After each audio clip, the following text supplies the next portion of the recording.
김진의 돌직구쇼에 오신 여러분 반갑습니다. 김진입니다. 저는 오늘도 이곳 광화문 청계광장에 나와 있습니다. 오늘 날씨는 정말이지 눈이 부실 정도로 화창한 날씨가 보이고 있습니다. 여야의 대선 시기가 빨라졌습니다. 대선판이 가속화됐습니다. 특히 이준석 대표와 야권의 주요 잠룡들이 윤석열 전 총장을 압박하는 모양새가 나오자 윤 전 총장 측에서는 8월이 아니라 이달 말이라도 작정할 수 있다는 얘기도 나오고 있습니다. 그리고 여권의 주요 대선 주자들도 일제히 대권 행보를 가속화했습니다. 잠시 후에 빨라진 대선 시계, 이제는 대선입니다. 심층적으로 보도해드리겠습니다. 저는 비가 오나 눈이 오나 매일 아침 이곳에서 여러분을 기다리겠습니다. 김지의 돌직구쇼 지금 라이브로 시작합니다. 잠깐만요.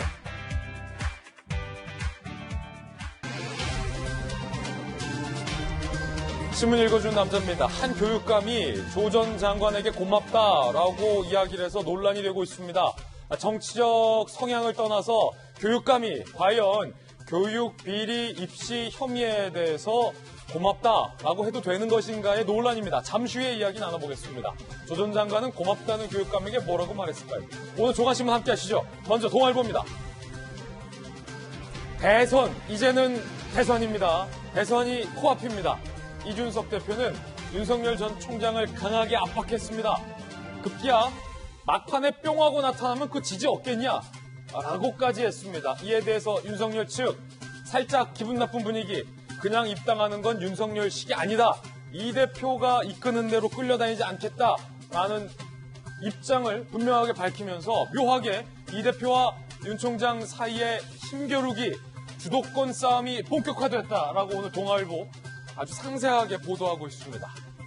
물밑에서 나타나고 있는 이 신경전, 언제 입당을 해야 할 것인가, 입당 선언을 언제 할 것인가, 대선판이 뜨거워지고 있습니다. 잠시 후에 그 수면 아래에 있는 숨가쁜 기싸움, 저희 돌직구쇼에서 상세하게 보도해드리겠습니다. 다음 신문입니다. 이번엔 조선일보입니다.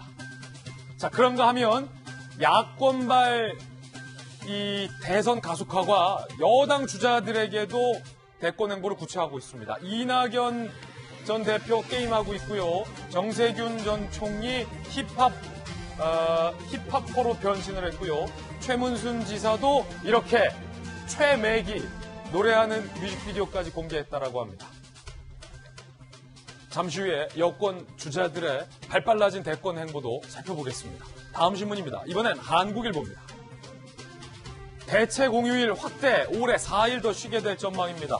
일단 기분 나쁜 소식부터 전해드리면 8월 15일 광복절도 일요일, 10월 3일 개천절, 10월 9일 한글날도 토요일, 일요일, 급기야 크리스마스도 토요일, 이런 공휴일이 사라져버렸습니다. 그래서 국회에서는 대체 휴일을 다 지정할 방침입니다. 광복절부터 대체 휴일이 지정된다라고 하죠. 이 어디인가에 대체 휴일이 지정될 전망입니다. 다음 신문입니다. 이번엔 한겨레 신문입니다.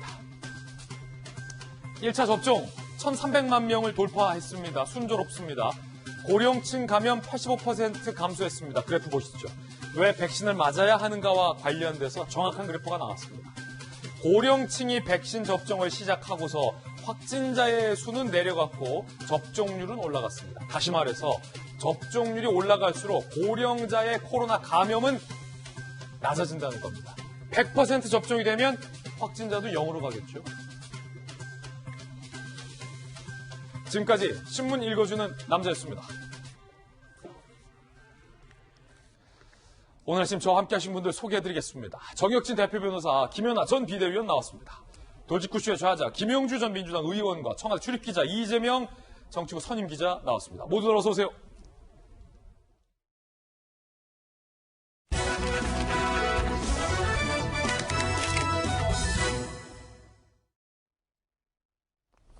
전국이 대선 모드로 급하게 빨려 들어가고 있습니다. 물밑에서는 벌써 치열해진 대선 기싸움까지 시작이 됐습니다. 오늘 홈뉴스 주제, 저희 김지의 돌직구쇼에서는요, 어제 이어 오늘도 이 빨라진 대선판에 대해서 상세하게 보도해드리겠습니다. 첫 번째 주제는 윤의 결심과 요동치는 대선판이라는 주제, 상당히 흥미로운 주제 저희가 정해봤습니다.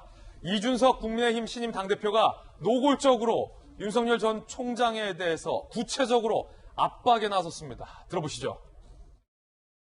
적어도 한 6개월 정도는 우리 당의 당원들과 호흡을 맞추는 과정이 있어야지만 나중에 우리 당의 당원들이 적극적인 서포트를 받을 수 있거든요. 막판에 뿅 하고 나타난다고 해가지고 우리 당원들이 지지해줄 것도 아니고. 역사적으로 그렇게 급하게 합류한 후보가 당력을 이렇게 모아가지고 집권에 성공한 사례가 있는지 반문하고 싶고요. 자, 강한 관심 속에서 탄생한 이준석 대표가 어찌 보면 자신감을 보인 거기도 하고 어찌 보면 시간적으로 압박을 한 겁니다. 늦게 뿅 하고 나타나면 우리 당을 지지하는 국민들이 지지 안 해줄 것이다 라는 경고처럼 들리기도 합니다. 그뿐만이 아닙니다. 야당의 다른 대권 주자들도 일제히 윤 전 총장을 압박하고 나섰습니다. 보통 일이 아닙니다. 유승민 전 의원 지금처럼 숨어서 간보고 다른 사람 입 벌려 정치한 거 그만해야 한다. 어찌 보면 이 대표도 뿅 하고 나타나고 유승민 전 의원도 숨어서 간보고 이거 윤 전 총장 입장에서는 기분 나쁠 수 있는 표현들까지 꺼내고 있다는 거예요. 원희룡 지사, 감당할 정치력과 진용 갖춰져 있는지 봐야 한다. 특정인을 위해 경선 일정 늦춰서 안 된다. 버스 정시에 문 닫고 떠나자. 라는 이야기. 하태경 의원, 입당하려면 빠르수를 줬다. 안철수 대표 선례가 있지 않느냐. 이건 역시 그러다가 안철수 된다. 상당히 윤 전 총장을 자극하는 구체적인 압박들이 쏟아져 나왔습니다. 이재명 기자. 청와대 출입기자도 했지만 오랜 시간 또 국회 반장, 국회의 여야 출입기자들 통솔하는 국회 반장도 했었잖아요. 이 대표뿐만 아니라 야권의 주요 대선 주자들도 어찌 보면 사실 좀 신경이 거슬리는 표현들까지 쓰면서 압박하는 까닭이 뭡니까? 지금 이제 판은 만들어졌죠, 이미요. 그러니까 6.11 전당대회가 끝나고 나서 사실은 본격적인 대선 국면을 갈 것이다. 모두가 예상했었습니다. 그런 점에서 지금 이제부터는 전당대회가 끝나고 이제 대선의 시간이 온 건데. 이제부터는 대선의 시간이 왔다. 그렇죠. 근데 가장 야권의 유력한 대선 주자인 지금 윤석열 전 총장이 정확하게 정치 선언을 한 상태도 아니고, 물론 이제 어떻게 보면 공보팀을 이미 운영하고 있기 때문에 당연히 선언을 했다고 봐야겠지만, 정치적 선언을 한 것도 아니고 그렇다 보니까 계속 이제 입당 문제가 논란이 되고 있는데, 제가 어제도 잠깐 말씀드렸지만 전 윤석열 총장이 6.11 이후에, 그러니까 전당대회 이후에 벌어질 상황을 충분히 예견할 수 있었고, 그렇다 그러면 거기에 맞춰서 좀 행보가 진행됐어야 되는데, 지금 입당하느냐 마느냐는 사실 중심이 아니어야 되죠. 그러니까 윤석열 총장 입장에서만 본다면, 윤 전 총장 입장에서는 오히려 정치, 내가 생각하는 정치가 이거다. 내가 생각하는 정치의 비전이 이거다라는 걸 먼저 얘기하고, 그걸 통해서 정치판을 끌고 가야 되는 건데, 오히려. 그래서 정치가 바뀌려면 정당이 바뀌어야 되고, 정당이 바뀌려면 정당은 이렇게 쇄신해야 된다. 이런 식으로 본인이 논의를 끌고 가야 되는데, 지금 이제 앞단의 문제, 얘기가 없다 보니까 계속 입당하느냐 마느냐 논쟁이 되고, 그러다 보니까 조금 전에 얘기한 것처럼 이준석 대표는 뿅 나타난다고 해서 굳이 못 받는다. 그러면서 이제 뒤에 그런 얘기도 하죠. 당과의 일체감 얘기를 합니다. 좀 굉장히 중요한 개념을 이준석 대표가 꺼냈다고 생각합니다. 당 후보라는 게 당과의 일체감을 갖고 당원들과의 공존을 위한 어떤 소통이 필요한다는 건 너무나 당연한 얘기죠. 뭐 그러니까 너무 당연한 얘기를 하니까 지금 언론에서는 한쪽은 그러니까 어제 윤석열 전 총장의 이동훈 대변인이 두 가지 얘기를 하는데, 하나는 그냥 들어오는 건 윤석열식이 아니다. 이 어디만 봤을 때는 굉장히 어떻게 보면 이준석 대표랑 충돌하는 듯한 그런 모양이 되지만, 또 한편으로 어제 이동훈 대변인이 이런 얘기도 했습니다. 이준석 대표의 시간표와 상충하지 않는다. 그러니까 결국은 어쨌든 6월 말에 그러니까 대선 출마 선언을 하고 결국은 7월쯤에 입당을 해서 8월 경선 버스에 올라타겠다. 이런 얘기를 또 같이 했거든요. 그런 점에서 이제는 계속 지금 윤석열 총장을 모두가 압박하는 듯한 모양새가 됐는데, 계속 끌려다닐 게 아니라 윤 총장이 스스로 먼저 나의 정치, 내가 생각하는 비전에 대한 얘기를 먼저 꺼내면서 자연스럽게 입당 문제가 아니라 본인의 정치가 어떤 것이라는 문제로 이슈를 전환하는 게 윤 전 총장을 위해서 바람직하다, 이런 생각이 듭니다. 이 수면에서 국민의힘 이준석 대표와 윤석열 전 총장 측이 입당을 둘러싼 기싸움을 벌이고 있는 모양새입니다. 뿅 하고 나타나도 지지 안 해준다. 이 발언에 윤 전 총장 측 반응도 만만치 않습니다. 그냥 입당하는 건 윤석열 씨가 아니다. 너는 얘기해라. 우리는 우리 스텝이 있다. 거의 그런 식이죠. 입당 방식과 주도권은 우리 스타일대로 결정할 거지, 아무리 재촉한다 하더라도 우리가 끌려다니지 않겠다라는 뜻을 윤 전 총장 측도 맞서서 입장을 냈습니다. 묘하게 정면으로 충돌하는 건 아니지만 묘한 기싸움, 그 분위기가 느껴지는 상황인데, 이동훈 대변인, 윤석열 검찰총장 측, 전 검찰총장 측의 이동훈 대변인의 이야기도 목소리를 들어보시죠. 8월 버스 그런 얘기를 하는 거를 충분히 알고 있습니다. 그럼 총장도 그런 캘린더를 염두에 두고 국민 여론을 듣고 계신 거예요. 윤 총장의 시간표가 이준석 대표의 시간표와 상충되지 않는다. 국민의힘에 그냥 들어가는 것에 대해서는 윤석열 측이 아니다. 윤석열 페이스대로 가야 한다. 자, 상당히 흥미로운 기싸움인데 김영주 의원께서는 어떻게 보십니까? 이 기싸움의 결말, 그 그림, 어떤 그림이 나올까요? 어쨌든 뭐 들어가더라도 그냥 들어가지 않는다라고 하는 것은 지금 현재로서는 어쨌든 윤석열 나름대로 본인 스타일의 캠프, 본인 스타일의 가치와 비전을 담은 정책들을 가지고 또 혹은 그 본인이 생각하는 어떤 야권 대통합에 대한 자기 입장들을 스스로 만들어가는 과정들을 먼저 한 다음에 하겠다. 그도 그럴 것이, 물론 이제 뭐 윤석 대표는 본인이 이제 자기 당의 대표로서 자당 중심으로 이끌어 가야 되지만 여전히 국민들 입장에서는 어떤 정당에 대한 비호감도도 높은 상태고 예. 또 본인 윤석열 전 총장을 제외하고 국민의힘 자체 내부에서 단시간 내에 자기를 극복할 수 있는 후보가 없는 상태에서 그렇게 막 숨가쁘게 뛰어들어가듯이 들어가면서 체면을 말하자면 스스로 이렇게 뭐 저버릴 수까지는 없을 거 아니냐. 여유는 있다라고 생각하고요. 김영주 의원님, 조금 전 이동훈 윤석열 총장 측 대변인이 이렇게 얘기했습니다. 한 라디오에서 국민의힘에서 이기는 거 그거 뭐 별 큰 의미 없다. 국민의힘에 들어가서 거기서 이겨서 대선주자 되는 거 별 큰 의미 없다. 이게 어떤 의미일까요?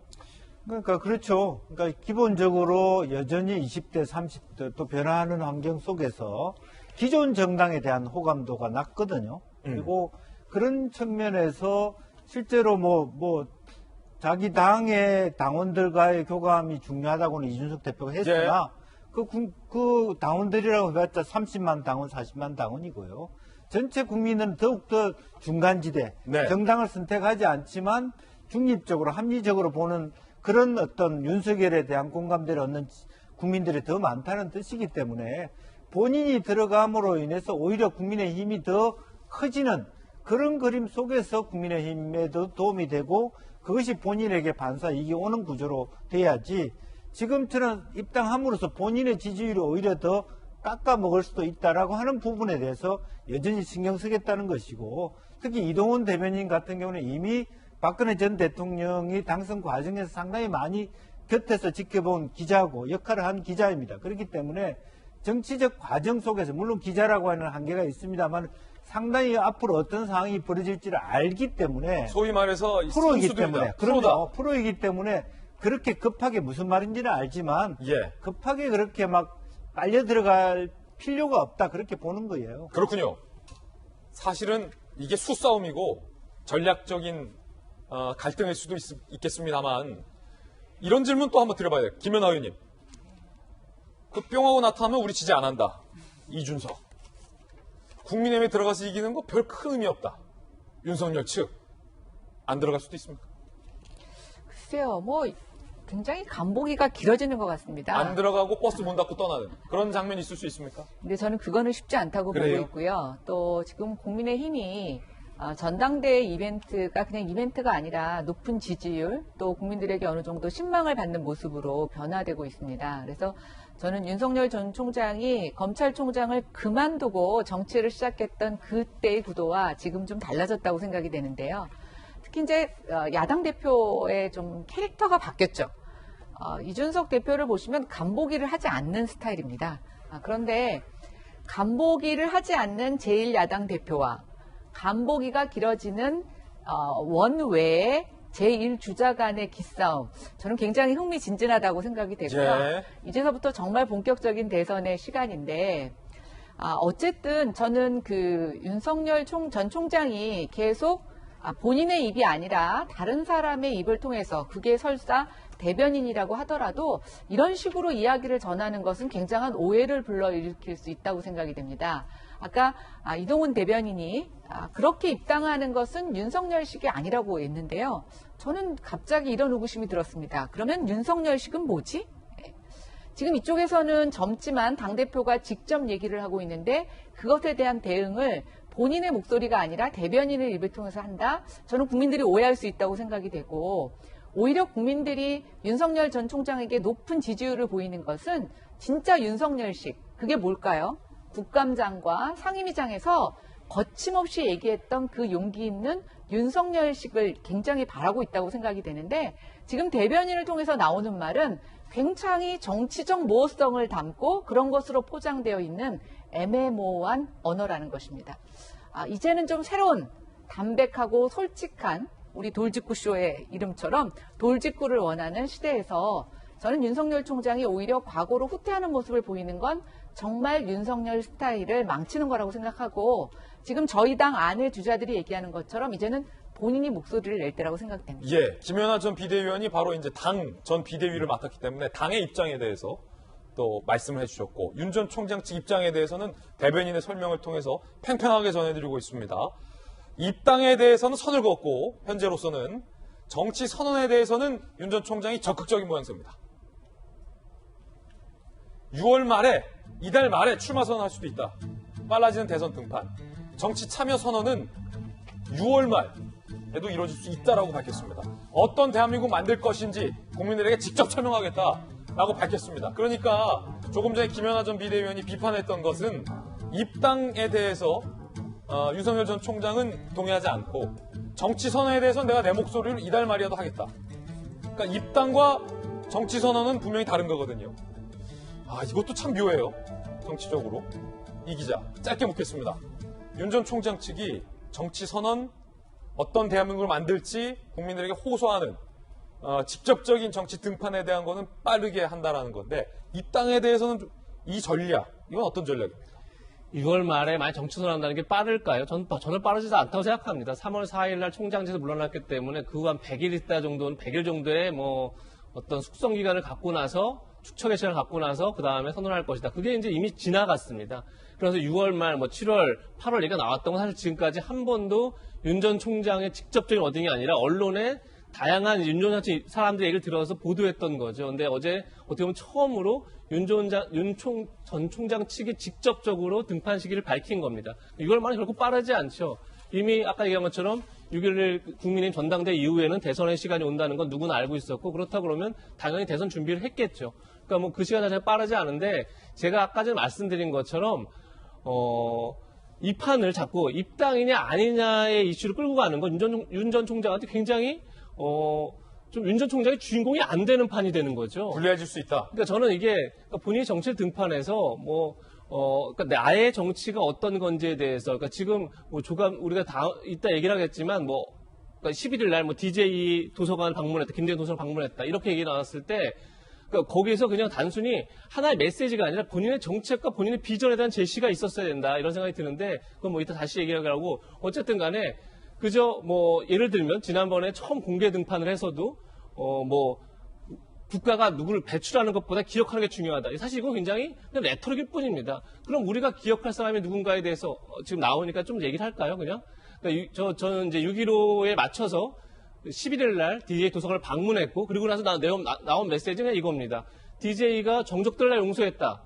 이 화해 메시지를 던졌습니다. 이 자체가 나쁘진 않죠. 근데 오히려 지금 제가 볼 때 윤석열 전 총장한테 중요한 메시지가 뭐냐면 6.15 남북 공동선언을 맞춰서 저기 갔다 온 겁니다. 그렇다 그러면 당시 햇볕 정책 그리고 이걸 계승한 한반도 평화 프로세스에 대해서 본인은 어떻게 생각하는지 이런 보다 구체적인 정책에 대한 외교에 대한 현안에 대한 얘기를 해야죠. 햇볕 정책을 계승할 건지 말지 대북 정책은 그렇죠. 어떤 그렇게 건지에 하면서 대해서. 이슈를 통해서 본인이 이슈를 선점하고 이슈를 가지고 지금 판을 끌고 가야 되는데 전혀 그런 모습이 지금까지 없었던 거죠. 그렇기 때문에 계속 제가 말씀드린 것처럼 국민의힘이 입당이냐 마냐 이런 문제를 끌려가는 건데 저는 6월 말에 정치 선언을 한다면 그때부터는 이제 본인이 이슈를 가지고 등장을 해야 된다 이런 생각이 듭니다. 그런가 하면 한편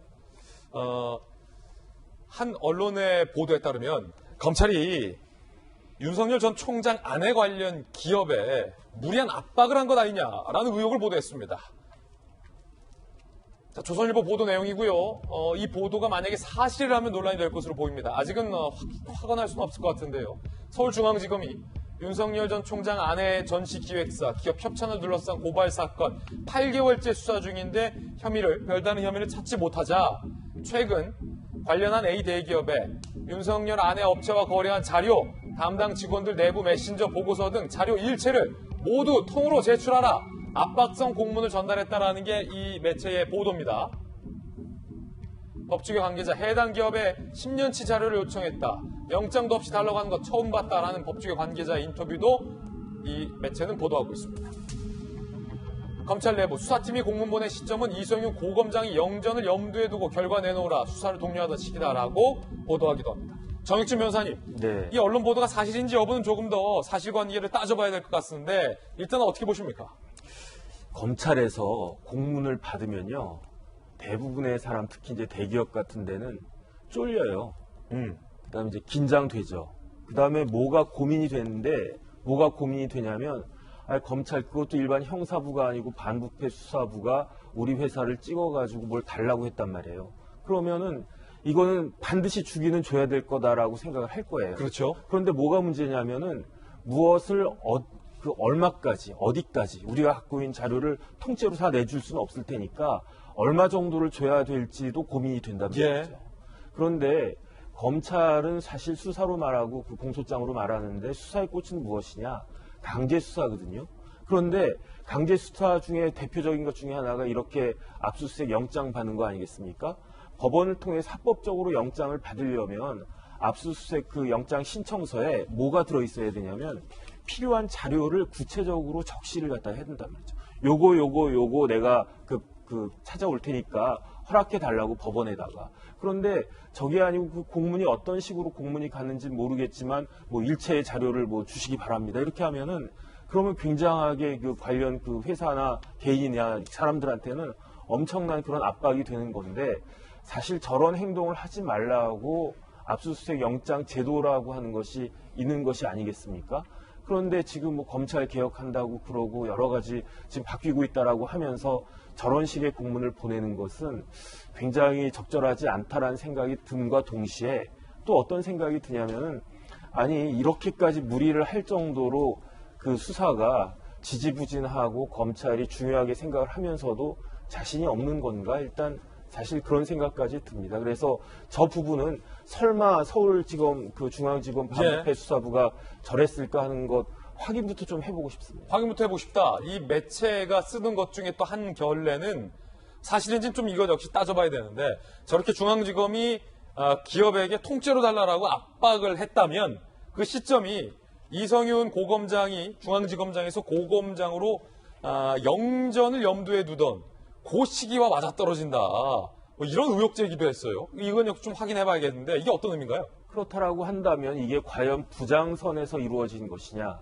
그 위에 차장이 있고 최종적으로 중앙검사장이 있고 또 대검도 있을 텐데 그런 식으로 만약에 저는 사실 아직까지도 과연 저랬을까 하는 생각이 좀 의심이 되는데 저런 공문이 갔다라고 하면은 아마 부장전결로 가긴 갔었을 텐데 누가 혹시 그 윗선에서 지시를 한 것이 아닌가 그런 부분도 확인이 되는 것이 필요하지 않을까 싶습니다.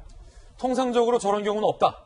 제가 봤을 때는 없습니다. 그 다음에 있고 없고를 떠나가지고 적절하지가 않은 거예요. 저래서는 안 된다. 네, 제도가 있는데요. 왜 저렇게 행동을 합니까?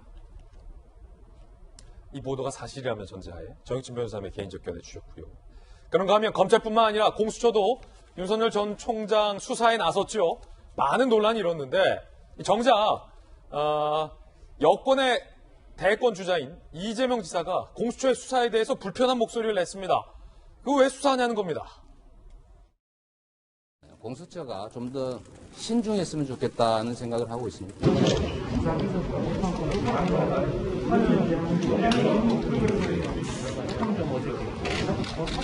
그걸 골라가지고 면죄부 주려는 거 아닌가 하는 생각이 듭니다.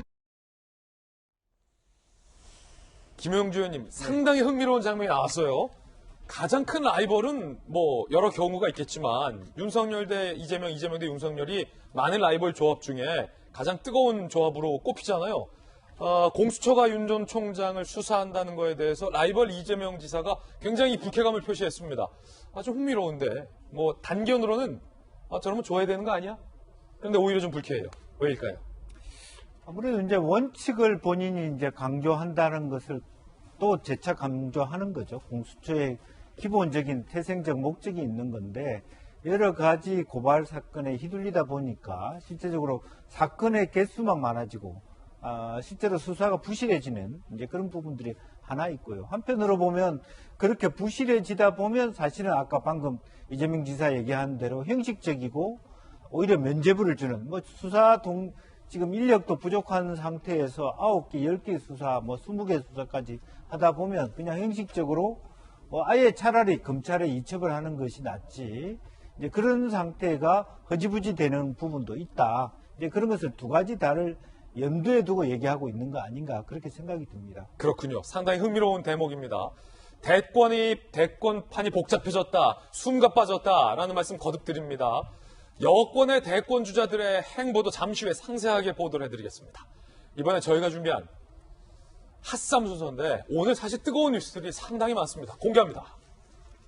조 전 장관 그리고 민주당의 국정원 출신 민주당 의원도 자당의 천안함 막말에 대해서 정말로 적나라하게 비판을 했습니다. 같은 민주당 소속이지만 이럴 수가 있느냐라는 성토 들어보겠고요. 참으로 황당한 소식 어제 전해드렸습니다. 군에서 백신을 2번 맞춘 건 아니냐, 누군가에게는 식염수 맹물 백신 맞춘 건 아니냐라는 의혹 불거졌는데 그 이후의 소식들도 오늘 취재가 됐습니다. 전해드리겠습니다. 결국 군이 맹물 백신 누구에게 식염수를 놨는지를 정확하게 밝혀내지 못해서 누군가는 백신을 2번 맞는 일이 발생할 수 있는 상황이 발생했습니다. 군에서는 2번 맞아도 괜찮다더라 라고 하지만 저희들이 취재한 전문가들은 그거 아마 아무렇게나 2번 맞춰서 안 된다 라고 걱정하고 있습니다. 이거 어떻게 하면 좋을까요 오늘? 아니 누구는 맞고 싶어도 못 맞고 기다리고 있는데 그 귀한 백신을 말이에요. 2배 맞추고 우리 군 장병에게 맹물 맞추고 야, 이 군이 이래서 됩니까?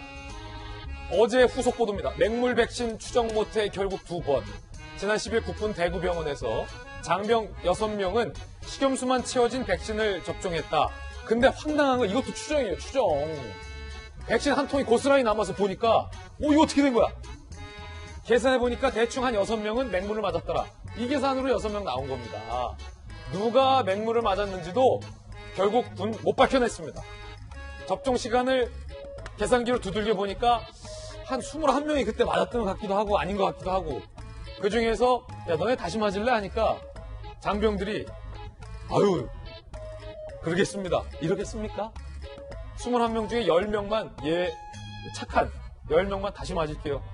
누군가는 백신 접종량의 2배를 맞았을 가능성이 제기됐고 누군가는 여전히 맹물만 맞은 장병들이 있다는 겁니다. 전문가들 이거 맹물 맞춘 것보다 백신 2배로 맞추는 게 더 위험하다라고 오늘 지적을 하고 있는데 우리 군 당국은 괜찮을 거예요. 이러고만 있습니다. 황당합니다. 우리 군에서는 백신 2배 맞아도 괜찮다. 막연하게 이렇게만 생각하고 있는 것 같은데 저희들이 취재한 전문가들은 큰일 날 소리라고 고개를 절레절레 저었습니다. 전문가들의 이야기 들어보시죠.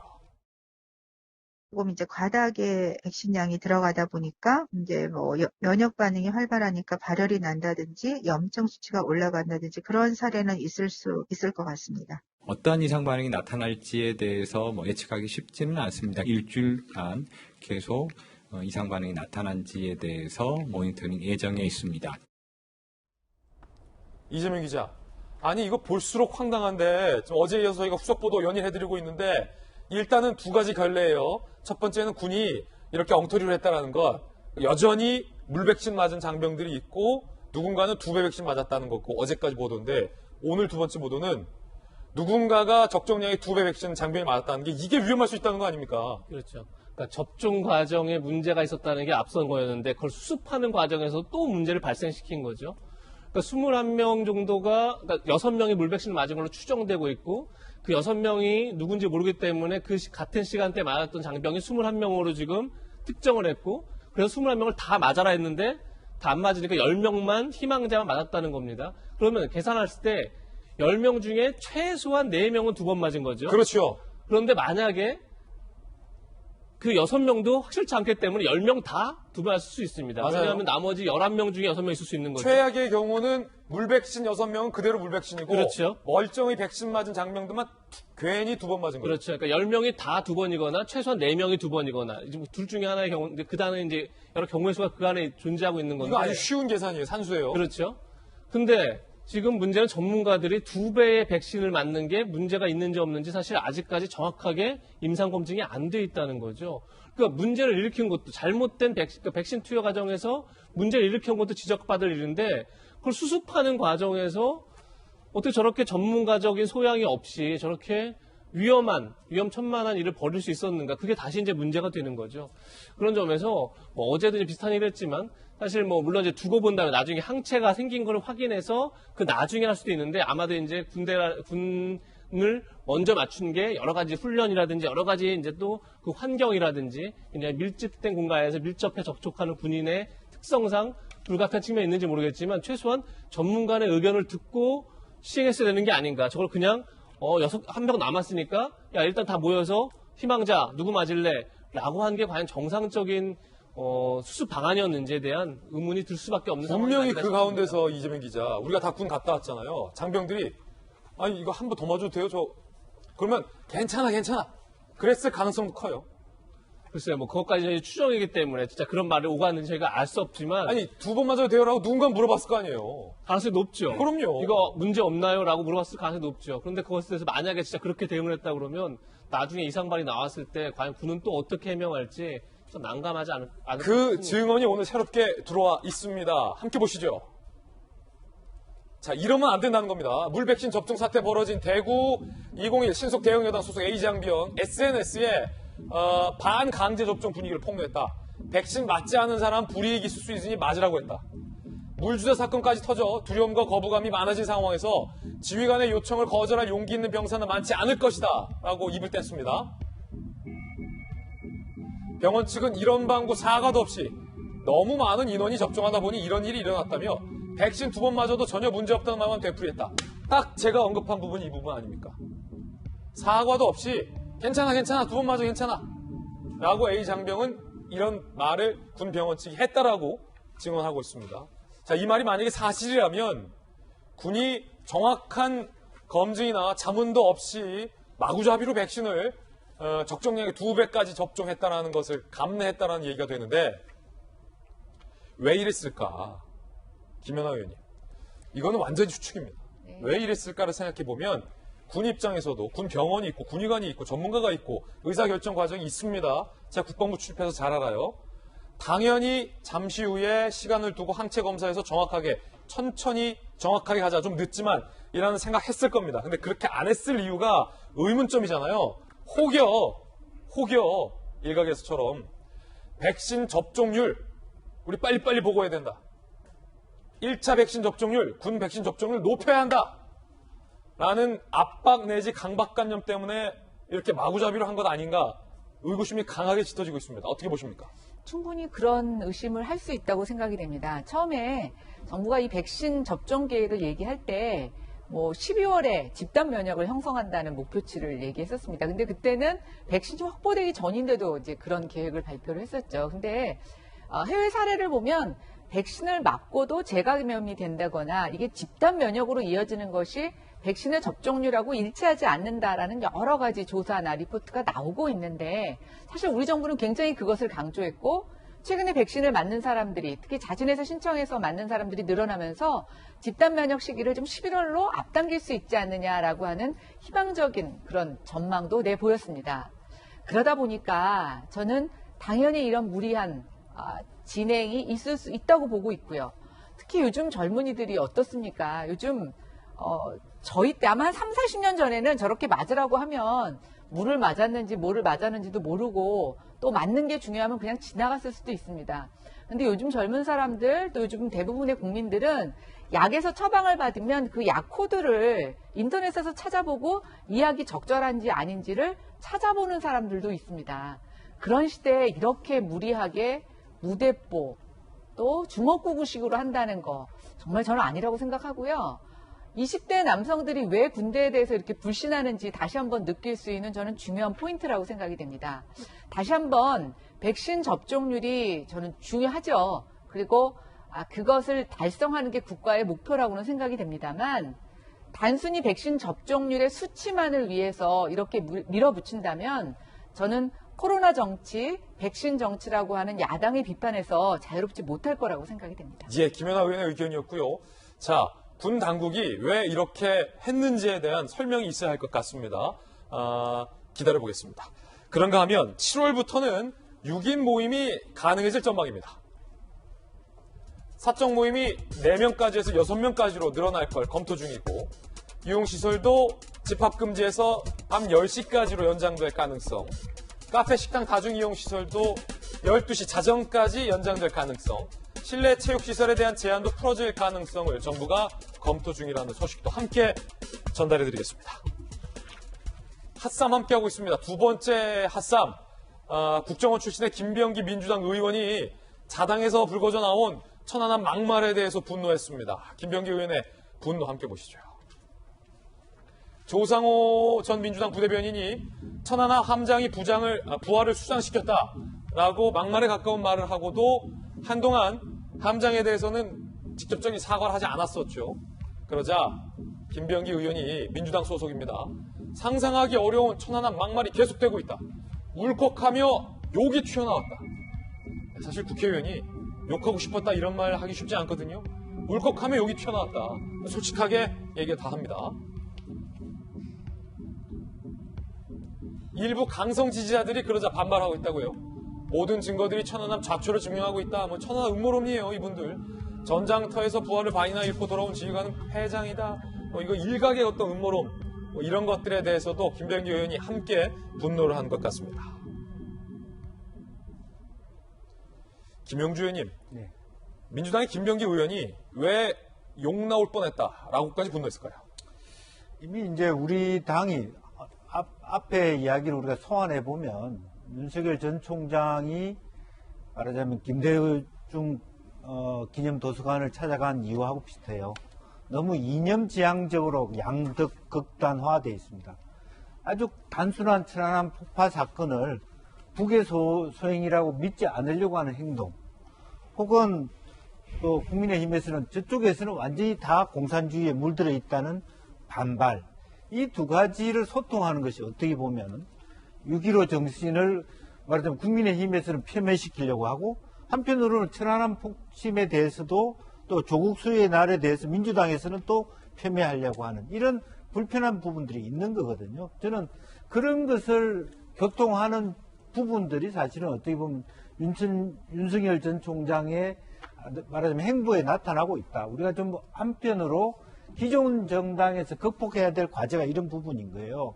여전히 민주당 안에서도 충분히 더 현실적으로, 그리고 또 군 출신도 있잖아요. 비례대표도 있고. 그런 분데 이분들은 그런 얘기를 전혀 못하고, 국방이라든지 또 북한에 대해서 입 바른 소리 못하는 그런 부분이고, 또 말하자면 중국과 러시아에 대한 이야기들은 또 국민의힘 내부에서는 그런 얘기를 제대로 못하는 이런 불편함들이 있기 때문에 김병기 의원이 저런 어떤 용기를 내어서 실제로 천안함 부분에 대해서 그야말로 그 민주당의 소위 부대변이라는 자가 그렇게 막말을 해야 되는 것에 대해서 정확하게 일침을 가해야 되는 그런 부분이고, 실제로 보면 과거에 우리가 68세대가 프랑스에 있었습니다만은 그 세대의 선배들이 실패했다고 비판을 받으면서 지금 민주당의 정치 1선에 있는 사람이 소위 586 세대들입니다. 그 사람들이 정치 참여를 통해서 더 민주화, 더 열린 사회를 통해서 일하고 있다고 하지만 그들이 다수가 있는 민주당의 분위기는 여전히 꽉 막혀 있고 제대로 소통할 수 없다라고 하는 부분에 대해서 한번 우리가 길을 열어야 되는 시점이 아닌가 생각이 듭니다. 예, 김영주 의원님의 굉장히 좋은 말씀이에요. 정혁진 변호사가 군에 계셨잖아요. 법무실장 하셨잖아요. 네네. 저도 국방부 출입기자였기 때문에 김병기 의원이 왜 울컥하고 욕 나올 뻔했다라는 말을 하게 됐는지에 대해서 조금은 더 우리들은 직접적으로 뭔가 와닿는 이해되는 부분이 있는 것 같아요. 그러니까 군이나 국정원에 계셨던 분들은 다른 국민들도 다 그러시겠지만 더욱이 우리 장병들이 북한의 일방적인 테러 행위에 사망한 사건에 대해서는 참지 못하는 울분 같은 게 있거든요. 군과 국정원 출신이라면 더더욱 아시잖아요. 국방부에 계시기 때문에. 일단은 제가 봤을 때는요, 이제 그 앵커께서 말씀하신 것처럼 김병기 의원이 국회의원 재선이신가요? 하지만 그 이전에 제가 찾아보니까 25년 동안 국정원 안기부 이런 쪽에서 근무를 하셨던 분이에요. 다시 말해서 김병기 의원은 누구보다도 정부에 밝은 사람이죠. 그다음에 정부의 가치에 대해서도 굉장히 많은 생각을 갖고 있는 사람이고, 그런데 천안함 사건이 2010년도에 발생을 했지만 거기에 대해서 이런저런 이야기들이 많이 있다라고 많은 사람들이 뭐 별별 억측을 다 해도 김병기 의원이 봤을 때는 자기의 경력이나 그다음 자기가 또 이제 국회의원으로서의 정보 같은 것들을 봤을 때 이 천안함 사태의 주범은 누가 뭐라고 해도 북한이다라고 하는 것을 확신하고 있는 거죠. 그런데 지금 거기에 대해서 이제 사람들을 폄훼하는, 제가 그때 이제 사망한 우리 군인들, 우리 용사들 어떤 사람들인지 쭉 봤더니 제일 어린 사람이 91년생도 있더라고요. 2010년이었으니까 우리 나이로 21~22살밖에 안 되는 그런 젊은이들이 46명 사망을 하고 돌아가시고, 거기에다가 또 순직까지 한 명 더 하시고, 이런 일이 벌어지지 않았습니까? 이런 정도 일에 대해서는 아무리 자기가 뭐 여당을 지지하고 야당이 싫고 그렇다고 하더라도 인정할 건 인정을 하고 추모할 건 추모하고, 또 무엇보다도 나라를 지키기 위해서 그렇게 순직하고 그랬던 분들에 대해서는 감사할 건 감사하고 이래야 된다라고 한 생각을 김병기 의원이 여야를 떠나서 나라를 대표하는 국회의원으로서 생각을 하셨다, 저는 그렇게 보고 있습니다. 예, 정영진 변호사님의 의견 들어봤습니다. 그런가 하면 북한이 대북 전단을 문제 삼아서 남북 공동 연락 사무소를 폭파한 지 1년이 넘었습니다. 여전히 북한이 폭파 잔해를 고스란히 남겨둔 위성사진이 공개되면서 논란이 일고 있습니다. 지난해 사진이고요. 올해 사진입니다. 유리의 잔해, 폭파된 흔적, 남은 건물의 잔해 안 치웠어요. 마치 누구 보란 듯 더 끔찍하고 너덜너덜해진 남북공동연락사무소의 건물 모습, 잔해를 그냥 방치를 했습니다. 북한에 의해서 남북공동연락사무소가 폭파된 것도 국민들이 분노할 만한 일인데, 이걸 저렇게 수습하지 않고 그대로 1년간 방치해둔 행위 또한 강하게 논란이 일고 있습니다. 이재명 기자, 이거 뭐 하자는 겁니까? 글쎄요, 왜 지금까지 그대로 방치했는지, 물론 저걸 깨끗이 철거하고 뭐 새로 건물을 짓거나 뭐 새로 뭘 조성한다고 해도 사실 상당한 비용이 들겠죠. 그런 점에서 뭐 비용 문제 때문일 수도 있지만, 사실 어떻게 보면 지금 남북 관계 현주소를 계속 어떻게 보면 우리 정부에 알리는, 우리 정부에 계속 그것을 확인시키는 그런 역할을 하기 위해서 남겨놨다고 보는 게 더 합리적이지 않을까 싶습니다. 지금 보면 지금까지도 남북공동연락사무소 완전히 폭파되어 있고, 지금 앞에 있는 건물이 종합지원센터인데 거기도 유리창이 다 떨어져서 반파된 모습이 그대로 남아 있습니다. 지금 그게 굉장히 흉물스럽게 아마 현장들이 방치되어 있을 텐데, 글쎄요, 저것을 이제 어떻게 보면 내년에 새 정부가 들어오고 거기서부터 남북관계의 개선이 어떻게 보면 저 문제를 언급하지 않고 갈 수 없을 텐데, 그 현장에서 아마 북한이 뭔가 더 강한 어떤 요구를 하기 위해서 저 현장을 남겨놓은 게 아닌가, 이런 생각이 드는데, 글쎄 다음 정부가 저희가 수없이 얘기했지만 저게 다 우리 자산 아니었겠습니까? 예. 대한민국의 자산이 저렇게 허무하게 무너져 내렸습니다. 저 문제를 그냥 묻고 넘어가는 것이 남북관계 해빙에 과연 도움이 되는지 다음 정부의 첫 번째 숙제가 아닐까 싶습니다. 예, 이재명 기자의 의견이었습니다. 핫상 함께하고 있습니다. 세 번째 핫상은 부산 교육감이 조 전 장관에게 고맙다라고 얘기를 해서 논란이 일고 있습니다. 왜 고맙다고 한 걸까요? 함께 보시죠. 부산 교육감, 김석준 부산 교육감, 조국 옹호 논란, 정치적인 성향에 따라 진영에 따라서 조 전 장관에 대해서 찬반의 의견은 달리할 수 있지만 교육감이 공개적으로 한 부분이라서 논란이 되는 것 같습니다. 온 가족 조리돌림 당하는 고통의 시간을 견디는 그가 고맙다. 그의 한 걸음 한 걸음을 응원한다라고 공개적으로 SNS에 밝혔습니다. 누리꾼들은 갑론을박을 벌이고 있습니다. 비판, 조국이 입시비리 장본인인 것 모르는 사람이냐? 교육자로서 부적절하다. 바로 교육감이기 때문에 문제 삼는 발언이 나왔고요. 옹호, 조심스러울 텐데 정무적 판단 아니 진심이 느껴진다. 라고 두둔하는 옹호의 목소리도 지지자들 사이에서 나오고 있습니다. 조 전 장관은 반응 보였을까요? 안 보였을까요? 읽어주셔서 감사합니다. 더 힘내겠습니다. 역시 반응을 합니다. 조 전 장관 힘내겠다 고맙다라고도 반응을 하는 모습 살펴볼 수 있습니다. 김연아 의원께서는 어떻게 보세요? 저는 조국 장관님이 하루에 도대체 몇 시간을 SNS를 하시는지 갑자기 궁금해졌습니다. 보통 이게 자기 이름에 해시태그가 되지 않으면 이렇게 잘 뜨지 않아서 일일이 다 찾아봐야 되는데 어떻게 본인이 언급되고 본인을 좀 옹호해주는 분들에 대한 페이스북 글에서는 여지없이 저렇게 답글과 좋아요를 눌러주시니 참 대단하다는 생각이 들고요. 뭐 그걸 논의를 하더라도 왜 우리가 교육감을 정당 추천을 하지 않겠습니까? 예, 교육감은 정치적 중립을 지키고 정치로부터 독립적인 교육 정책을 피라고 저희가 교육감들은 정당 추천을 하지 않고 있는데요. 글쎄 모르겠습니다. 저분이 이제 전직 교육감이었으면 뭐 그래도 조금 논란이 있을 수가 있는데 그렇지 않은 현 교육감이 저런 식의 발언을 한다. 특히 조국 전 장관 자녀들 비리는 지금 부산에 있는 학교와 관련이 있습니다. 그러네요. 네, 부산대학교 있다 보니까 저게 왜 저렇게 저런 말씀을 하셨을까 참 안타깝다는 생각이 들고요. 이제는 안타깝다는 표현을 좀 넘어서 야당 정치인의 입장에서는 참 고맙습니다. 네, 저렇게 잊혀져야 할 조국 장관의 이슈를 자꾸만 여당 인사들께서 끌어내 주시니 국민들이 실망하시면 그 정치적 분노는 야당이 반사이익을 받게 되는데 참 이 씁쓸한 마음의 고마움을 어떻게 전해야 될지 잘 모르겠습니다. 김연아 의원의 발언이었고요. 이렇게 말씀하시면 좀 부적절한 것 같아요. 김영주 의원님. 예. 비판할 건 비판하지만 고맙다까지 얘기할 건 없다고 생각해요. 고맙다는 건 과하다. 오히려 실질적으로 저는 더 솔직하게는 우리 정치권이 오히려 더 교육감 선거 부분에 대해서 한번 좀 들여다볼 필요가 있다고 봅니다. 오히려 정치권 안에서 말하자면 뭐 교육자치라는 이름으로는 의미가 있는지는 모르겠습니다만 그 틈을 타서 굉장히 더 진보적이고 더 정치권의 어떤 통제 밖에 있는 그런 분들의 교육감을 함으로써 훨씬 더 교육이 더 정치화되는 그런 어떤 부작용이 저는 일어나고 있다고 봅니다. 그러니까 우리나라 교육의 현실 또 저분이 더 사범대학 교수 출신이라는 부분이 더 가슴 아픈 부분이 있고요. 그렇군요. 네.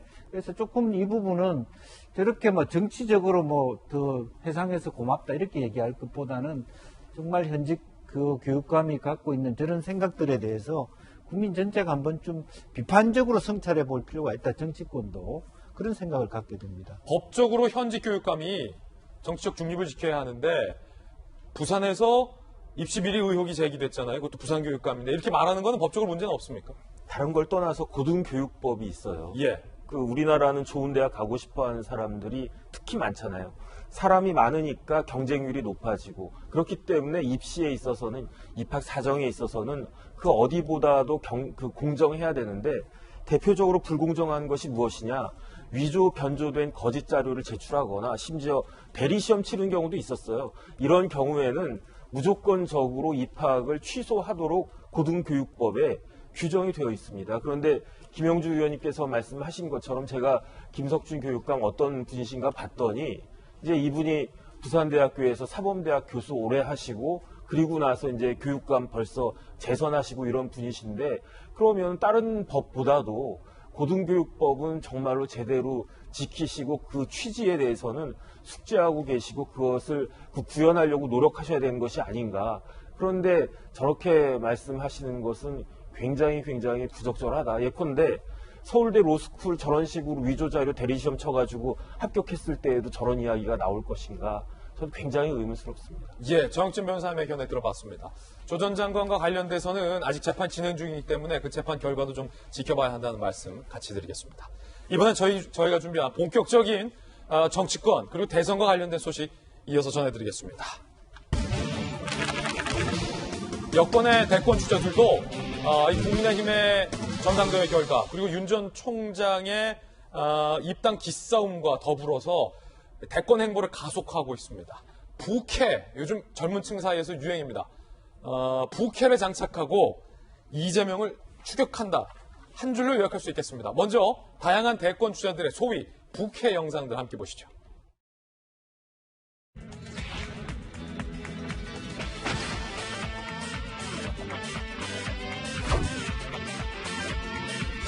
롤이라는 게임을 하면 거기에 총 5개의 포지션이 있대요.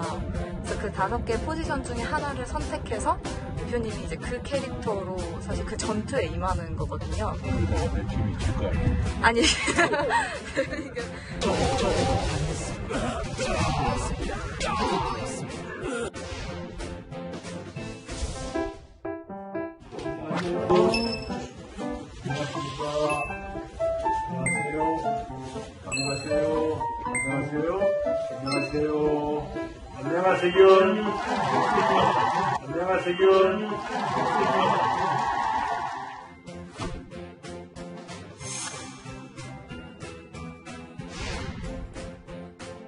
걱정 마, 당신은 귀한 사람.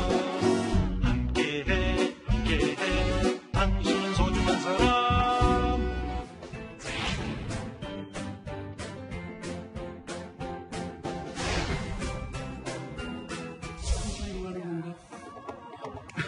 죄송합니다. 얼른 일어나서 춤추지 않고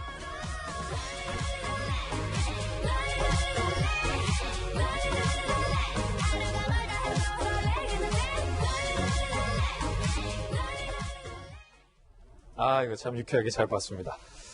대선이 가까우고 있다.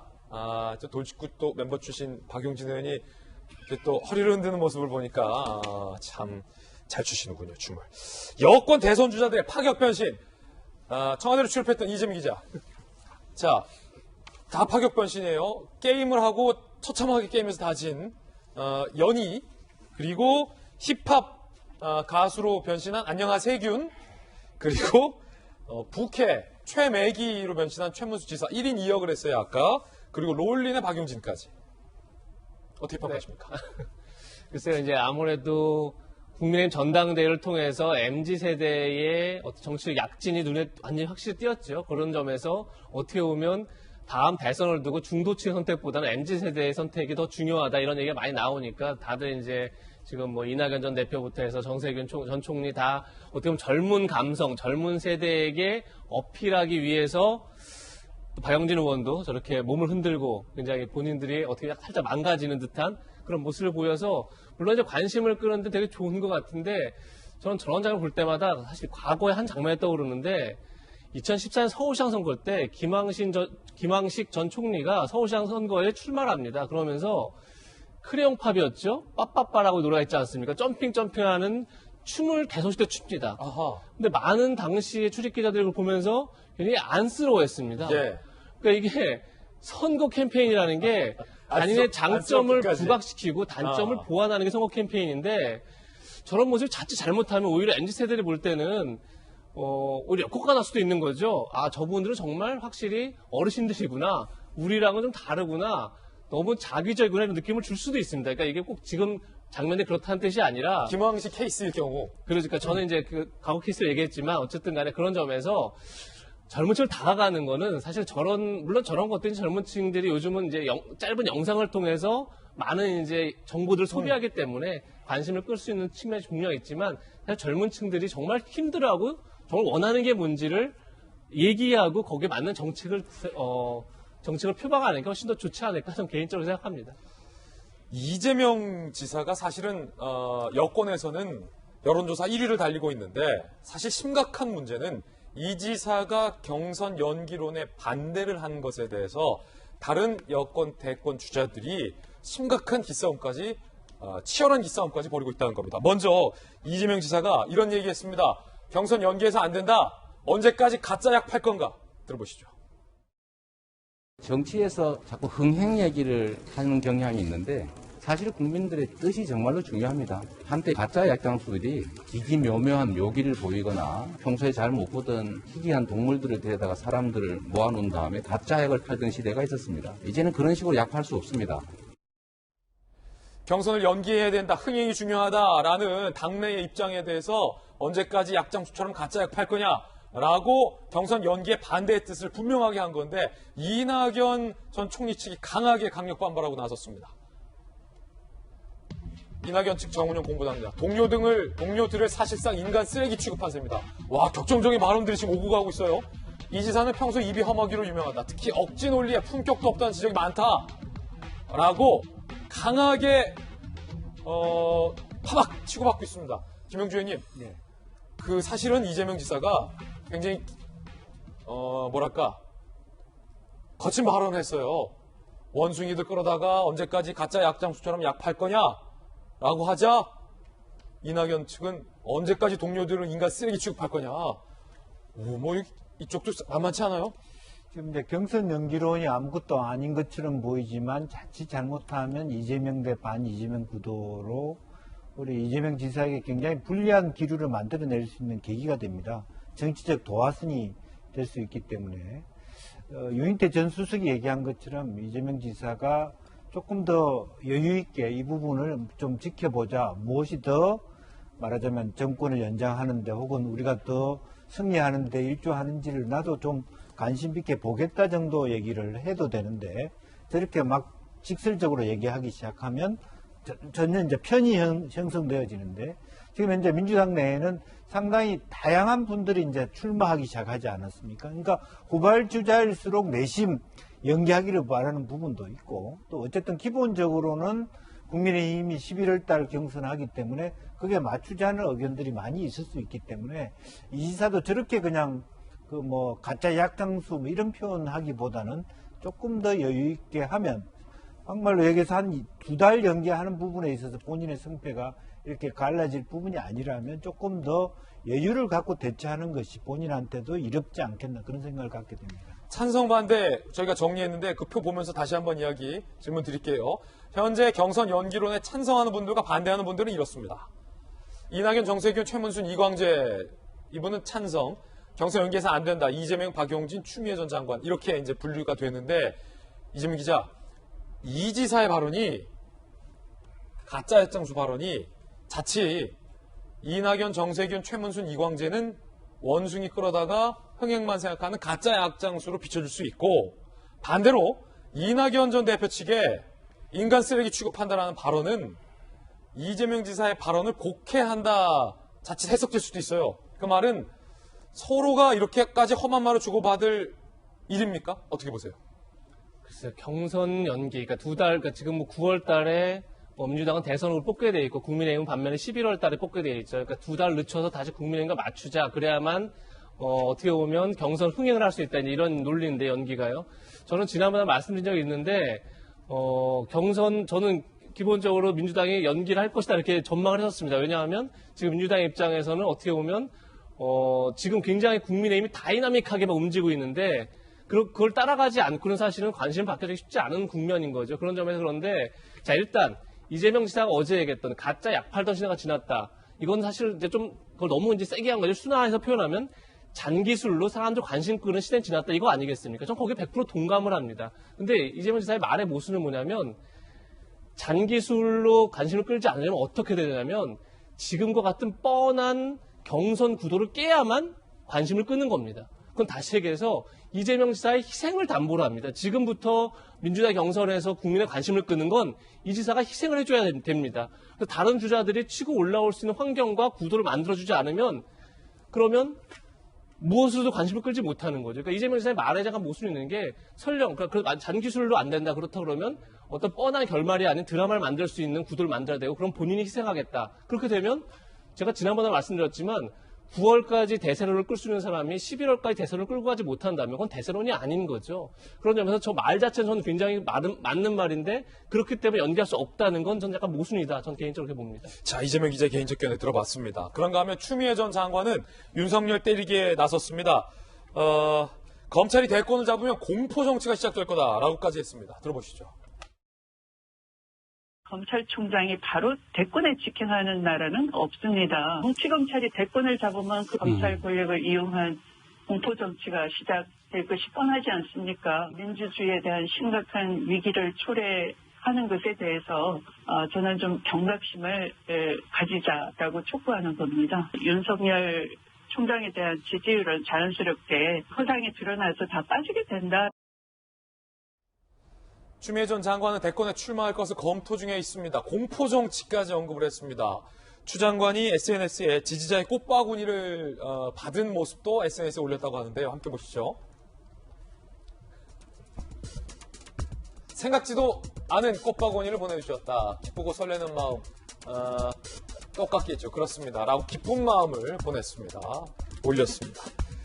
국민의힘의 허은하 의원이 추 전 장관에 대해서 꼭 대선 나오시라는 반응을 보였습니다.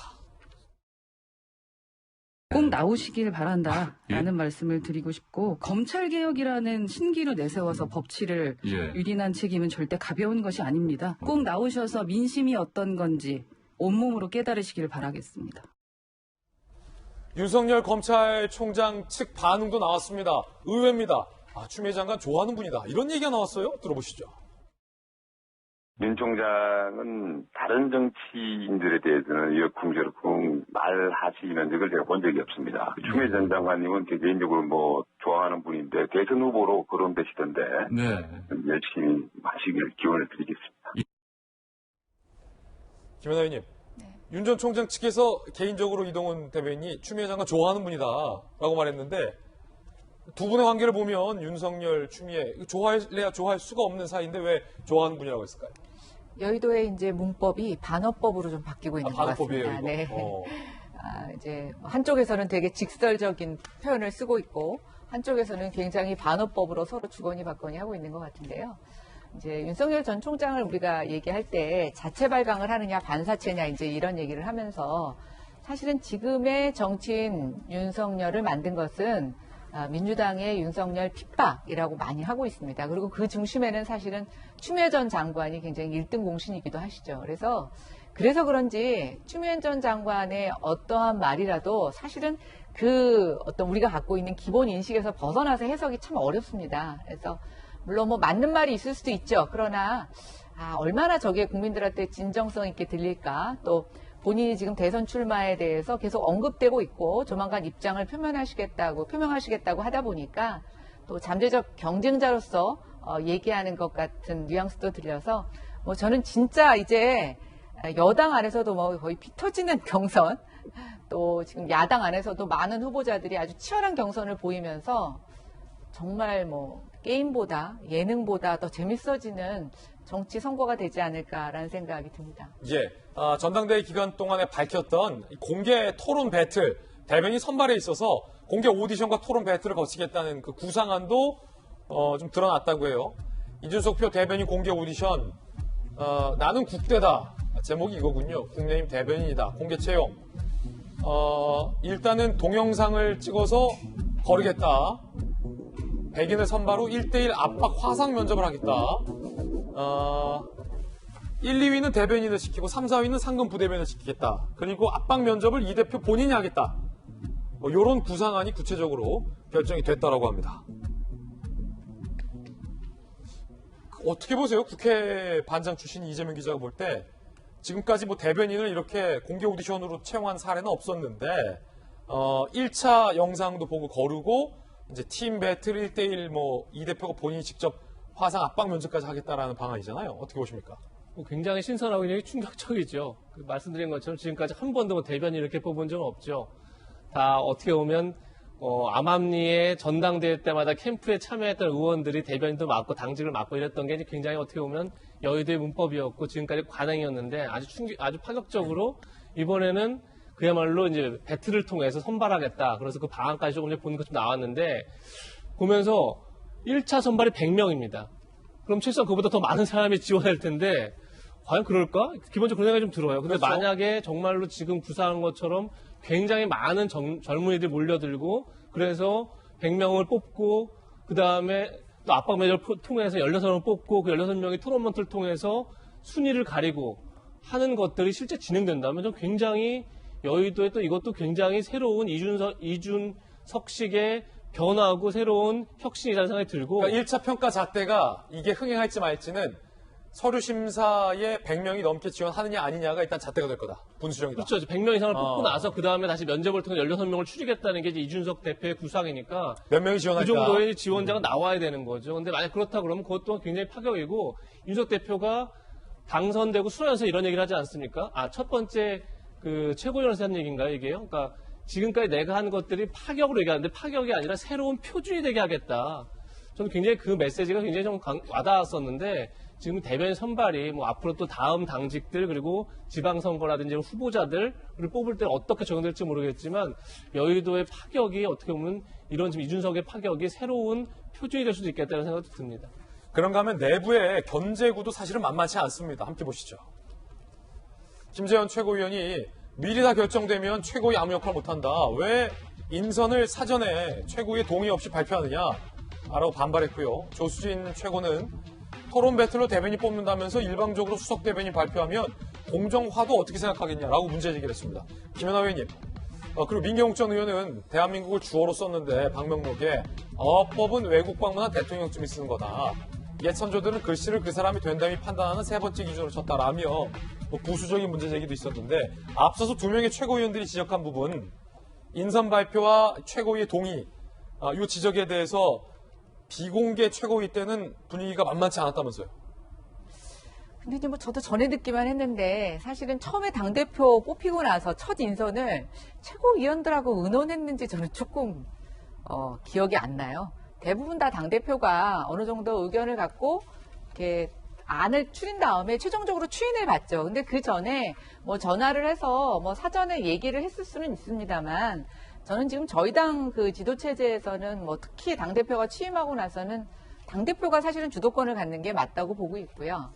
그다음에 이제 조수진 의원 조수진 최고위원 발언인데 개인적으로 저도 대변인을 했던 사람으로서 시험 안 볼 때 대변인을 한 걸 얼마나 다행으로 생각하는지. 시험 안 쓸 때. 네. 그래서 어쨌든 뭐 새로운 특히 이건 이제 원내와 저는 원내대변인은 좀 달라야 된다고 생각을 합니다. 그런데 지금까지 원내대변인들은 사실상 어떤 기준보다는 그냥 개인적인 인맥과 또 뭐 선거에서 수고했던 사람들을 이렇게 청거해서 하는 방법이었는데요. 뭐 저는 지금 원내대변인 중심으로 해서 이런 토론 배틀은 뭐 나쁘지 않다고 보고 혁신이라고 보여지는데 혁신은 혁신으로 끝나야지 모든 당직을 저렇게 하고 간다고 하면 지금 최고위원들이 지적하시는 그런 우려도 좀 예상이 됩니다. 좀 지켜봐야 될 것 같습니다. 자, 그런가 하면 박성배 변호사님 나오셨는데 박 변호사님 어서 오세요. 민경욱 의원이 글씨체 지적하고 주어 지적을 했는데 이건 어떤 지적이에요? 현충원의 방문에 방명록에 글을 남겼죠. 그런데 그 내용이 대한민국을 주어로 썼는데 그 어법은 외국을 방문한 대통령쯤이 쓰는 것이다. 마치 벌써 대통령이 된 듯한 행동을 한다는 점을 비꼰 것으로 보입니다. 그리고 옛 선조들은 글씨를 그 사람 됨됨이 판단하는 세 번째 기준으로 쳤다. 만약 디지털 세대의 글씨가 다 이런 식이라면 미안하다라면서 비꼬는 표현도 아울러 했습니다. 이 민경욱 전 의원의 비판의 요지는 책을 잡힐 일을 만들지 말라는 것입니다. 사소해 보이지만 책 잡힐 일이 쌓이다 보면 불신이 쌓일 수 있으니 미리 여러 사람들로부터 조언을 구하고 당 대표에 걸맞는 생각과 행동을 해주길 바란다는 취지의 비판을 했습니다. 아니면 또 글씨 못 쓴다고 너무 지엽적인 걸 비판했다. 뭐 이런 민경욱 의원의 비판에 대한 재비판도 있던데요. 글씨 뭐 못 쓸 수도 있지 뭐 이런 비판. 신원서판이라고 글씨는 사람의 됨됨이를 판단하는 기준이었죠. 그렇지만 이제는 시대가 바뀌어서 디지털 세대가 보고 듣는 영상을 통해 학습을 더 많이 하기 시작하고 있습니다. 따라서 요즘 아이들이 글씨가 예전만큼 잘 쓰질 못하는 것도 사실인데 이 글씨를 잘 쓰고 못 쓰고가 당 대표로서 역할과 직결되는 부분은 아니라고 생각합니다. 예. 민 전 의원이 비판하는 과정에서 이 부분을 추가한 것으로 보입니다. 그렇군요. 그런가 하면 이준석 대표가 백신을 접종했습니다. 그 장면 함께 보시죠.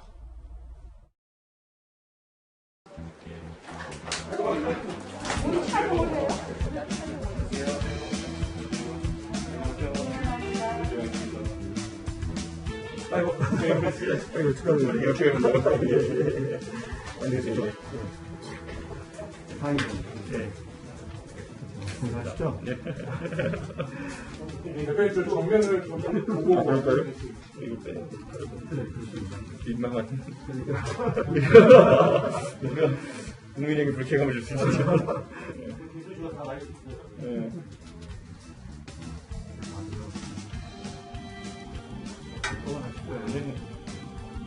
아유, 감사합니다.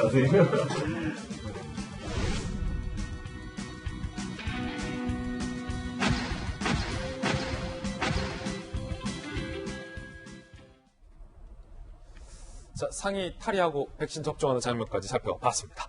이번에 저희가 준비한 다음 순서입니다. 사연남 시간입니다. 사건과 연애를 파헤치는 남자 사연남. 오늘은 중요한 사건들 준비되어 있습니다. 영상으로 바로 사연남 시작하겠습니다. 최근 택시기사인 아버지가 전기차 운행 중에 4차례나 급발진을 겪었다며 억울함을 풀어달라는 딸의 청와대 국민청원글이 주목받고 있습니다. 당시 블랙박스 영상 바로 살펴보겠습니다. 지난달 30일 대구 만촌 내거리 한 전기차가 갑자기 굉음을 내며 질주하기 시작합니다.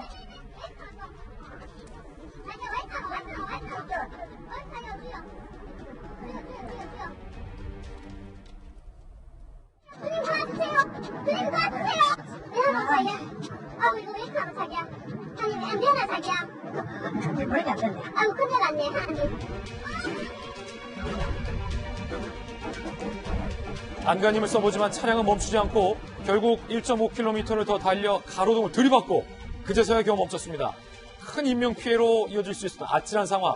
청원 작성자는 이날 부모님을 잃을 뻔했지만 기업은 소비자 탓만 한다며 소비자의 권리를 함께 찾아달라고 호소를 했습니다. 두 번째 사연남 바로 살펴보시죠.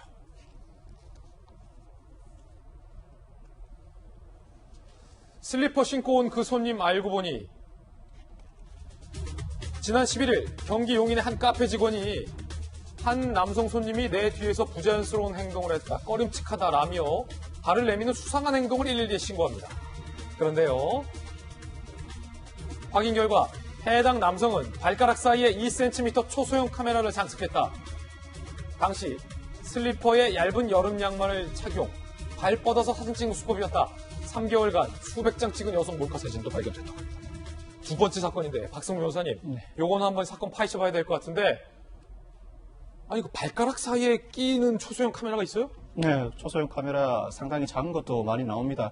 이 카페 직원이 경찰에 신고한 이유는 남성 손님의 행동이 이번이 처음이 아니었기 때문입니다.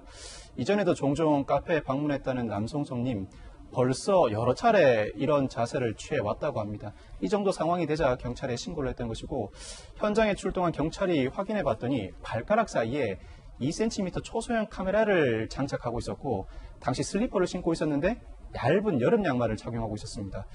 이 작은 카메라를 발가락 사이에 숨겨 장착하려다 보니 슬리퍼를 신을 수밖에 없었고, 맨발인 상태에서는 카메라가 금세 드러나다 보니까 얇은 양말이라도 착용한 것으로 보입니다. 현장에서 경찰이 현행범 체포를 한 것으로 보이고 신병은 경찰서로 인계된 것 같습니다. 확인해 봤더니 벌써 3개월간 수백 장의 불법 촬영물을 촬영한 영상이 보존돼 있었습니다. 아니 그런데 이게 양말을 신고서 슬리퍼까지 신었다는 거잖아요. 예. 근데 그 초소형 카메라에 사진이 그만큼 많이 찍히고 또 저장이 되고 전송이 되는 장치까지 다 있었던 거예요? 그렇습니다. 어허. 이 초소형 카메라로 촬영만 한다고 한다면 그 초소형 카메라를 통해서 저장하고 전송하는 일은 집에 돌아가서도 얼마든지 가능합니다. 이 사건의 경우에 직원이 주문을 받으러 오거나 음식을 내주고 돌아설 때, 즉 직원이 뒤돌아선 틈을 이용해서 발가락 사이에 장착된 카메라를 이용해 발을 내밀어 촬영하는 수법을 반복해 왔던 것입니다. 이렇다 보니 피해자들은 자신이 촬영된 사실조차 인지하지 못하는 경우가 상당히 많았다고 합니다. 이 남성 벌써 구속된 상태인데 범행 수법과 방법을 상당히 치밀하게 사전에 계획했고 상당한 기간에 걸쳐서 반복적으로 범행을 저질러 왔기 때문에 중형 선고가 예상되는 상황이었기 때문입니다. 박성민 변호사님 이제 강력계 형사 출신이시잖아요. 네네. 이거 굉장히 이제 신종 몰카 수법인데 이런 범죄 저지르면 어떻게 처벌받나요? 디지털 성범죄 양형 기준이 이제는 확립돼 시행되고 있습니다. 피해자가 전혀 인지하지 못하는 상황에서 불법 촬영을 한 경우에는 상당히 중하게 처벌됩니다. 말씀드린 것처럼 사전에 범행 수법과 방법을 상당히 치밀하게 계획했다고 평가하고, 통상 촬영 횟수와 유포 정황에 따라 달라지긴 합니다만 징역 1년 6월 정도의 실형이 선고되는 경우가 상당히 많고, 상당히 광범위하게 유포를 했다고 하면 징역 2년을 넘어서는 경우도 상당히 많이 있습니다. 최근에는 작은 카메라를 이용할 뿐만 아니라 카메라를 신발에 장착해서 촬영한 경우 외에도 손목 시계에 내장된 카메라를 이용한다든가, 그렇지 않으면 볼펜형 카메라를 이용해 촬영하는 경우도 상당히 많습니다. 피해자들이 부지불식간 전혀 인지하지 못하는 상태에서 범행이 일어나는 경우가 늘어나고 있고, 다만 이런 범행을 저지를 때는 피해자가 보기에도 가해자가 부자연스러운 행동을 취하는 경우가 상당히 많습니다. 곧바로 신고를 하시는 게 좋을 것 같습니다. 예. 사실은 이 여성들 입장에서도 이제 날씨가 더워지다 보니까 옷차림이 훨씬 더 간결해지거든요. 그런데 여성들 입장에서 좀 긴가민가한 게 있기 때문에 약간 좀 가까이 온다고 해서도 이거 내가 괜히 신고하면 오히려 더 저분한테 폐를 끼치는 거 아니냐라는 어떤 그 두려움과 고민들이 있는데 그 심리를 악용해서 그렇습니다. 보이지 않게 한 악질 범죄라 강력한 처벌이 필요한 것 같습니다. 오늘 사연남 함께하고 있고요. 세 번째 사건은 한 온라인 커뮤니티에 5호선, 지하철 5호선 민폐 모자라는 제목과 함께 올라온 사진 한 장이 논란이라고 하는데 바로 그 사진부터 보고서 이야기 이어가시죠. 자, 이 사진입니다. 지하철 5호선이고요. 지하철 선반에 매달린 아이. 야, 철봉 잘하네요. 일단 철봉을 잘해요. 어떻게 저기에 매달려갔지? 키도 크지 않은데. 이제 저 자리를 밟고서 위에 점프해서 올라간 것처럼 보여요. 주변에 그렇게 뭐 사람이 많지는 않은 상황. 어머니로 추정된 여성이 핸드폰을 보는 모습. 이 사진이 이제 공개가 된 건데, 자, 글 작성자에 따르면 아이 엄마가 주변 주의에도 불구하고 핸드폰만 봤다. 그러니까 주변 어른들이 아이고 위험하다, 자제하라 라는 주의를 줬는데 엄마는 핸드폰 봤다 라는 주장이 나왔어요. 사진을 본 많은 누리꾼들은 뭐 애인데 그럴 수 있지, 사람도 별로 없지 않냐, 뭐 이렇게 두둔하는 분위기도 있고, 저거 민폐다, 일단 위험하지 않냐, 상반된 반응을 보였다고 하는데, 자, 시청자 여러분들은 어떻게 생각하십니까? 반응 바로 한번 살펴보시죠. 옹호, 애니까 그럴 수 있다. 부모가 옆에 있는데 뭔 문제? 비판, 공중도덕도 모른다. 부모 아이 둘 다 교육이 필요하다. 아이 엄마. 아이 엄마 입장이 나왔네요. 객찬에 사람이 별로 없었고 허락해준 건 맞지만 제재하지 않았다는 건 사실 아니다. 실제로 할아버지 한 분이 와서 아이가 하고 싶어 하는데 하게 두라고 말하기도 했다. 라는 약간 해명성 발언도 지금 나온 상황인데, 자, 여기까지 참고하셔서 일단 김연아 의원께서는 엄마 입장에서 볼 때 어떻습니까? 이거 저럴 수 있다라고 보세요? 아니면 저러면 안 된다고 보세요? 글쎄, 저는 좀, 짧게. 예, 저는 저건 좀 아닌 것 같아요. 저건 아니다. 예. 이유는? 그 도덕이라고 하는 것은 나만 편하면 되는 게 아니라 보편적 사람들 간에서 지키는 약속입니다. 그래서 누군가에게 불편이 될 수 있을 수도 있다는 것 때문에 우리가 합의해서 약속을 하는 건데요. 요즘 그 식당에 가보면 노키즈존이라는 게 생기는 이유가 식당이 이기적인 것도 있지만 저런 상황이 굉장히 빈번하게 일어나면서 식당에서 컨트롤할 수가 없고 또 식당에 오신 다른 손님들이 불편을 호소하는 일이 많아지기 때문에 그러는 건데요. 저런 일들을 우리가 계속 방치한다고 하면 정말 어떤 데서는 노키즈존이라는 게 지금보다 훨씬 더 넓어질 수가 있고, 그러면 모두가 불편해지는 세상이 되지 않을까요? 저는 좀 그런 생각을 해보았습니다. 예, 혹시 법적으로 뭐 문제는 없는 겁니까? 이를 옹호하는 입장에서는 오히려 글을 게시한 사람을 두고 다른 사람에게 직접적으로 피해를 준 것도 아닌데 이 사진까지 공개에 망신 주는 것은 아닌 것 같다는 비판을 제기하기도 합니다. 적어도 얼굴 부분은 가렸어야 하는 것으로 보이는데 만약 가리지 않았다면 초상권 침해 민사상 문제가 제기될 여지는 있습니다. 오히려 역으로? 예. 공공장소라고는 하지만 이 두 사람이 자신의 얼굴이 공연히 대중에 노출되는 상황을 용인했다고 평가하기는 어렵기 때문입니다. 그렇군요. 그렇다면 혹시 그런 법은 없나요? 지하철에서 이제 승객의 서로 안전을 위해서 선반에 뭐 매달리지 않게 하거나, 네. 아이가 혹시 그럴 때 부모에게 뭐 지도할 책임이 있다거나 뭐 그런 규범이나 법적인 뭐 그런 건 없습니까? 법적인 규정이나 내부 절차는 없는 것으로 알고 있습니다. 이 정도가 그 수준을 넘어서서 타인에게 피해를 줄 정도의 폭행이나 협박 수준에 이르러야 직접적인 제재를 가할 수가 있습니다. 그렇군요. 오늘 사연남 세 가지 사건 풀어봤습니다. 저희들은 60초 광고 후에 돌아오겠습니다. 잠시 후에 뵙죠. 네, 오늘 저희가 준비한 소식 모두 다 전해드렸습니다. 저희들은 내일 아침 8시 50분에 더욱더 풍성한 소식 들고 인사드리겠습니다. 오늘 하루는 분명 어제보다 나을 겁니다. 좋은 하루 되십시오. 고맙습니다.